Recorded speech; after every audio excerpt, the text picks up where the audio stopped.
నా నియోజకవర్గం మున్గోడు నియోజకవర్గంలో మాత్రం నేను మాత్రం ఎట్టి పరిస్థితుల్లో నేను నడవలేను. నాకు ఈ పదవి ఉన్నా లేకున్నా పదవి ముఖ్యం కాదు. నాకు ప్రజల ఆరోగ్యం ముఖ్యం, ప్రజల ప్రాణాలు ముఖ్యం.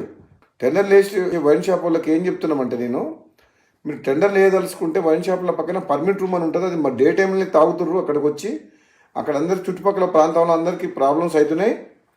అక్కడ పర్మిట్ రూమ్ అనేది ఉండదు. మా మున్గోడులో మేము నడవలేము అని చెప్పినాం.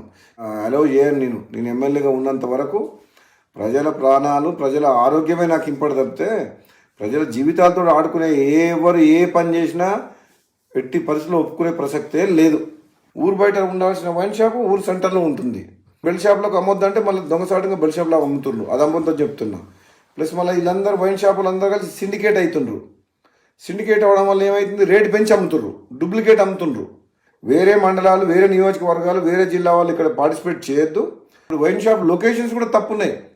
టౌన్లో, సెంటర్లో, పబ్లిక్ ప్లేసెస్లో పెట్టిండ్రు. అది ఊరు బయట పెట్టాలి వైన్ షాప్. అసలు తప్పకుండా ఈ మున్గోడుతో పాటు తెలంగాణ రాష్ట్రంలో ఈ ఎక్సైజ్ పాలసీని సమీక్షించి ఈ ప్రజల ఆరోగ్యం ఖరాబ్ చేసేది కాదు, ప్రజల ఆరోగ్యం మెరుగుపరిచే విధంగా మనం ఏ విధంగా ప్రభుత్వం పనిచేయాలనో ఆలోచన చేయాలని చెప్పి కూడా ప్రభుత్వం దృష్టికి తీసుకుపోతాను నేను తప్పకుండా.